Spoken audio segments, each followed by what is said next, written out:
اعوذ باللہ من الشیطان الرجیم بسم اللہ الرحمن الرحیم الحمد للہ رب العالمین۔ تمام تعریفیں اللہ تعالیٰ کے لیے ہیں جو پالنے والا ہے تمام جہانوں کو۔ یہ سورہ فاتحہ ہے، یہاں سے قرآن پاک شروع ہو رہا ہے۔ اس کی بڑی فضیلت ہے، بڑی اس کی عظمت ہے۔ اور سورۃ فاتحہ کے بہت سارے نام ہیں، جس میں ایک نام ہے ام القرآن، اور اس کو القرآن العظیم بھی کہا جاتا ہے۔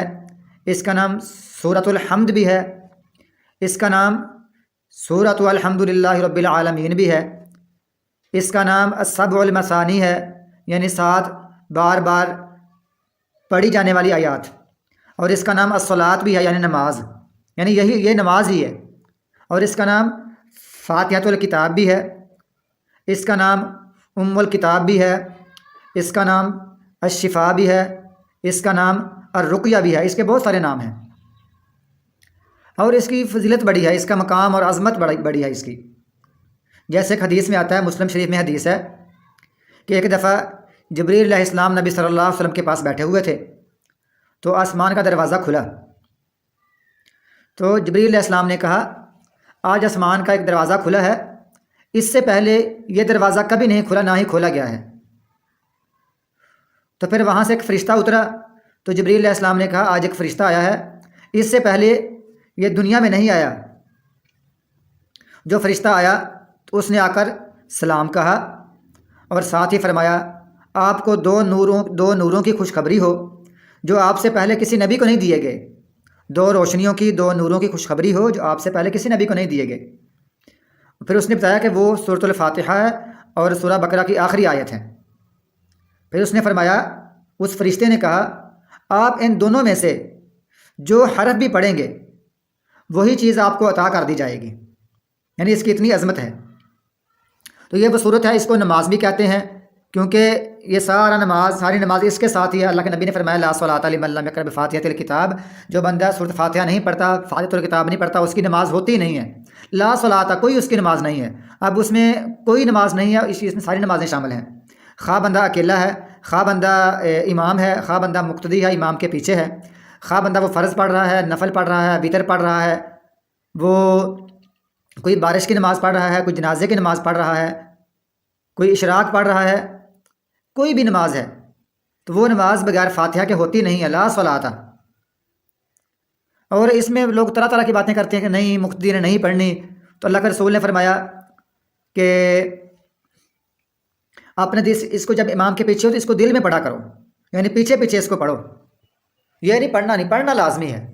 اور رسول اللہ صلی اللہ علیہ وسلم ہم سے بہتر جانتے ہیں۔ اب یہ آیات اتری ہیں، وَإِذَا قُرِئَ الْقُرْآنُ فَاسْتَمِعُوا لَهُ وَأَنصِتُوا لَعَلَّكُمْ تُرْحَمُونَ۔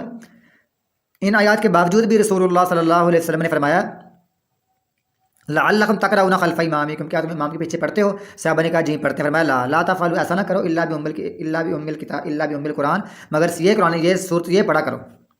تو یہ پڑھنی ہے، اس کے بغیر نماز نہیں ہوتی۔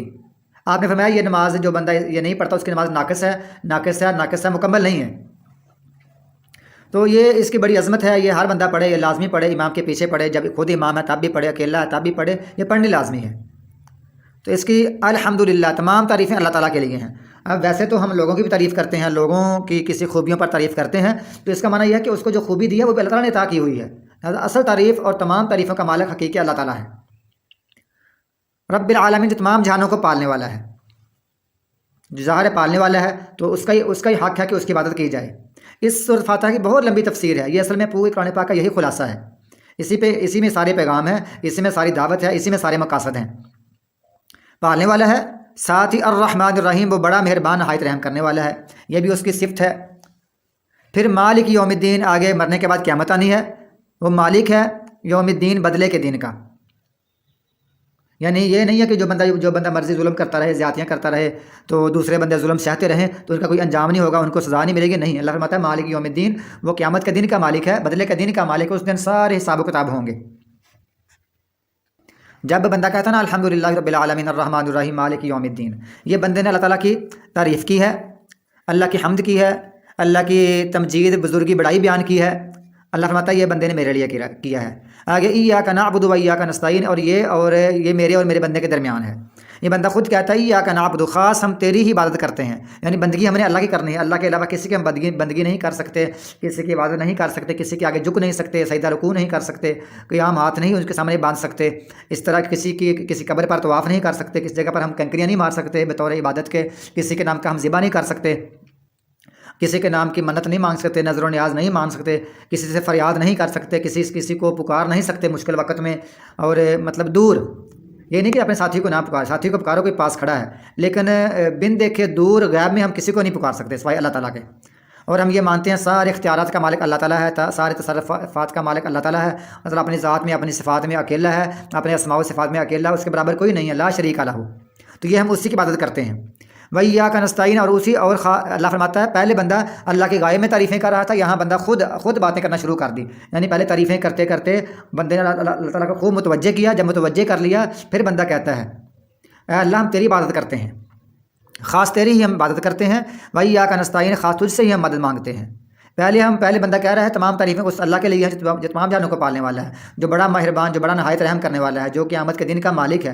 اب بندہ ڈائریکٹ کہہ رہا ہے اللہ ہم تیری عبادت کرتے ہیں اور تجھ سے ہی مدد مانگتے ہیں، مشکلات میں مصیبتوں میں ہم اللہ سے مدد مانگتے ہیں۔ یہ دعویٰ ہو گیا، ساتھ پھر یہ بھی کہہ دیا اہدنا الصراط المستقیم، چلا ہمیں سیدھے راستے پر، صراط کا معنی راستہ، مستقیم یعنی سیدھا، تو یہ ہے نا، یہ سیدھا راستہ کیا ہے، وہ ہے ان صلاتی و نسکی و محیای و مماتی للہ رب العالمین لا شریک لہ وبذالک امرت وانا اول المسلمین، یعنی یہ سورۃ فاتحہ پورا قرآن پاک کا خلاصہ ہے۔ ان تمام یہ جو 7 آیات ہیں ان تمام کا تذکرہ، ان تمام کی تفسیر قرآن پاک کی صورتوں میں ہے، پورے قرآن پاک میں انہی آیتوں کی تفسیر ہے۔ دکھا ہمیں سیدھا راستہ، وہ کیا ہے، میری نماز، میری قربانی، میری زندگی، میرا مرنا، میرا جینا، میرا مرنا سب اللہ کے لیے، تمام جہانوں کا رب ہے، جس کا کوئی شریک نہیں ہے، اور مجھے یہی حکم دیا گیا ہے اور میں پہلا مسلمانوں میں سے ہوں۔ تو یہ ہے وہ اہدنا الصراط المستقیم، دکھا ہمیں سیدھا راستہ، چلا ہمیں سیدھے راستے پر، ساتھ پھر یہ بتا دیا صراط الذین، ان لوگوں کا راستے پر، ان لوگوں کا راستہ، انعمت علیہم، جن پر تو نے انعام کیا۔